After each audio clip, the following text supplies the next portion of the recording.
우리가 잘 아는 것처럼 이 사도 시대, 초대 교회 시대는 이 이스라엘이 로마의 식민지 통치를 받고 있던 그런 시대였습니다. 이때 가이사랴에 고넬료라고 하는 로마의 장교가 있었던 것이죠. 이 가이사랴라고 하는 지방은 가이사의 고을이라고 하는 명칭을 가질 정도로 로마의 영향력이 아주 강한 그런 도시였습니다. 헤롯이 도시를 건설하여서 로마의 황제 아구스도에게 헌납하면서 가이사랴 세바스테라고 하는 이름을 붙인 데서 유래된 이 도시의 이름이 가이사랴였던 것이죠. 이곳에 로마 총독의 청사가 들어오기도 하고 또 한때는 이 예루살렘을 대신해서 이스라엘의 수도가 되었던 역사적인 배경도 가지고 있습니다. 그만큼 이 로마의 영향력이 강한 이 도시에 막강한 힘을 가지고 있는 로마의 군대가 이곳에 주둔했는데 그 중에서도 많은 이 로마의 군대 중에서도 순수하게 로마 시민들로 구성된 제일 오거스토 이탈리아 시민의 로마 군대라고 하는 긴 이름을 가진 이 군대가 있었고 이 부대가 바로 이 부대의 백부장으로 있었던 사람이 오늘 본문에 나오는 이 고넬료라고 하는 사람입니다.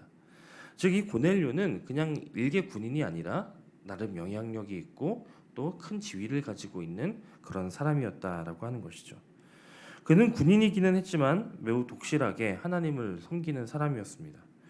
고넬료가 유대인이거나 혹은 유대교에 입문한 것은 아니지만 입교한 것은 아니지만 그는 유대인들 못지않게 경건한 삶을 살았고 규칙적으로 기도하고 또 주변에 선행을 쌓는 등 이 하나님을 경외하고 선을 행하고 또 하나님께 기도하는 그런 사람이었다라고 하는 것입니다. 오늘 본문은 그런 고넬료가 하나님의 부르심을 받는 그런 장면입니다. 하지만 우리는 여기서 이 고넬료가 그처럼 경건했기 때문에 하나님께 부름을 받았다라고 하는 것으로 이 장면을 읽어서는 안 됩니다. 우리가 오늘 이 장면에서 주목해야 하는 점은 하나님께서 그의 택하신 백성들, 그가 부르시기로 작정한 이들을 어떤 방법으로 부르시는가를 먼저 주목해 보아야 할 것입니다. 하나님은 택한 백성을 먼저 말씀과 복음과 가까워지도록 부르십니다.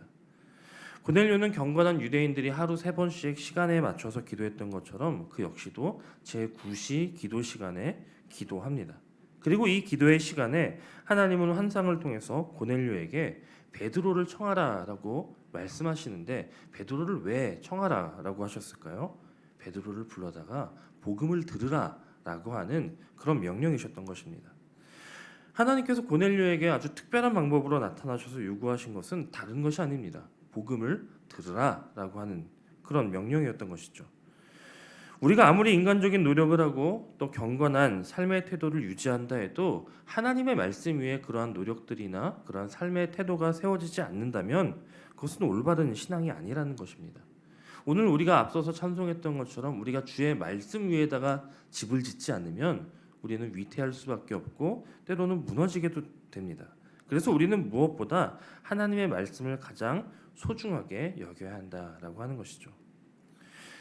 하나님은 오늘 본문 가운데 고넬료를 기도하는 중에 환상 가운데 그를 부르셨지만 모든 부르심이 이와 같은 방법으로만 이루어지는 것은 아닙니다. 하나님의 부르심은 또 하나님의 일하심은 이 고넬료에게 행하셨던 그 방법 외에도 참 많은 방법들이 있었던 것을 우리는 성경에서 보게 되는 것이죠. 이 신앙의 호의적이었던 고넬료에게는 기도 시간에 환상을 통해서 나타나십니다.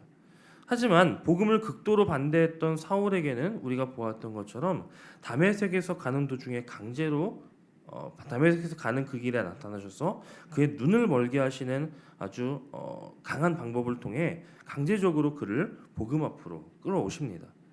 또 하나님은 오늘 본문처럼 택한 백성들을 개인적으로 또 가정적으로 준비시키시기도 하시지만 또 때로는 단체적으로 부르시기도 하시죠. 그래서 베드로의 설교를 들은 예루살렘의 사람들은 하루에 3,000명, 5,000명이 단체로 그 말씀을 듣고 돌아오는 그런 역사를 이루기도 합니다. 그런데 이처럼 다양한 방법 가운데에도 우리는 한 가지 공통점이 있다는 것을 알게 되는데 그것은 하나님께서 택한 백성을 부르시는 그 과정 가운데 기도하는 가운데 환상을 보이시든 아니면 그를 넘어뜨려서 끌고 오시든 개인적으로 복음을 듣게 하시든 단체적으로 회심하게 하시든 그 모든 과정에서 하나님은 그들에게 말씀을 접할 수 있는 기회, 복음을 접할 수 있는 그런 기회를 만들어 주신다라고 하는 것입니다. 그래서 믿음은 들음에서부터 나는 것이죠. 어떤 환상이나 혹은 놀라운 기적이 있다 할지라도 그 앞서서 말씀이 가장 기본이 됨을 꼭 기억하시기 바랍니다. 이처럼 말씀이 너무나도 중요하기에 하나님은 고넬료만 준비시키시는 것이 아니라 말씀을 전할 베드로도 준비를 시키신 것이죠. 베드로가 기도하고 있을 때 환상을 통해 고넬료의 초청을 받으면 그와 동행할 것을 지시하십니다. 이처럼 말씀은 베드로가 전하고 복음은 베드로를 통해 전해졌을지라도 그 뒤에 그 모든 방법 가운데 하나님의 일하심과 예비하심이 있다는 것을 우리는 기억해야 합니다. 우리 역시 많은 방법을 통해 하나님의 말씀을 듣고 접합니다. 그래서 우리는 이 말씀을 듣고 접할 때 늘 겸손하고 또 하나님 앞에 진지해야 하는 것입니다. 그것이 설교를 통한 것이든 개인적인 묵상을 통한 것이든 그 모든 방법 가운데 하나님께서 내게 주시려고 준비하시고 일하시는 하나님의 섭리가 있기 때문입니다. 우리의 부르심 역시도 그와 같습니다. 오늘 우리가 이 자리에서 함께 예배하는 건 역시 어떤 우연이나 아니면 우리의 결단 혹은 우리의 필요에 의해서가 아닙니다. 전적으로 하나님께서 일하셨고 우리를 여기까지 부르시기 위한 하나님의 인도하심과 일하심의 결과로 우리는 이 자리에 함께 모여 예배하는 것이죠. 그런 하나님의 부르심과 일하심이 있음을 믿으시고 또 내게 주시는 그 하나님의 말씀 가운데에는 늘 하나님의 계획하심과 또 하나님의 주권이 있음을 늘 기억하고 그 말씀을 대하시고 하나님의 부르심에 응답하는 저와 여러분이 되시기를 소원합니다. 그런 하나님의 부르심 가운데 하나님이 그처럼 열심을 내시고 베드로를 준비시키시고 그에 맞는 방법으로 일하시는 그 모든 과정 속에 그럼 우리는 무엇을 해야 할까요? 우리 역시 해야 할 일이 있습니다. 그저 감나무 아래 누워서 열매가 떨어지기를 기다리는 것처럼 하나님의 일하실 것을 그냥 기다리는 것이 아니라 우리 역시 내가 할 수 있는 최선을 다하고 그에 합당한 준비를 할 때에 하나님은 우리에게 역사하실 수 있으시다는 것입니다. 오늘 고넬료는 그처럼 하나님의 일하심 가운데 동참하기 위한 준비가 무엇인지를 우리에게 보여줍니다. 먼저 고넬료는 하나님의 말씀을 향한 열심과 열정이 있었습니다. 그는 베드로를 청한 후에 그저 가만히 기다리는 것이 아니라 그의 일가와 가까운 친척들을 불러 모아놓고 이 베드로를 기다립니다. 하나님의 말씀을 대할 때 그저 나만 들으면 되지, 나만 변화되면 되지 이렇게 생각하는 것이 아니라 자신의 일가와 친척들까지 모두 하나님을 믿게 해야 한다. 하나님의 말씀을 들어야 한다라고 하는 그 열정을 가지고 준비했다라고 하는 것입니다. 우리 역시도 그러합니다. 하나님께서 오늘 나에게 맞는 그 은혜를 준비하시고 일하실 때에 그 일하심 가운데 하나님의 은혜를 나 혼자만 받고 누리는 것이 아니라 그 복음과 은혜가 우리 주변에 내 주변에도 흘러가도록 준비할 수 있어야 합니다. 그것이 바로 우리에게 주신 하나님의 전도의 사명, 선교의 사명인 줄로 믿습니다. 둘째로 우리가 주목해야 하는 부분은 바로 고넬료의 겸손입니다. 그는 지금 하나님의 말씀을 가지고선 베드로의 발 앞에 엎드립니다.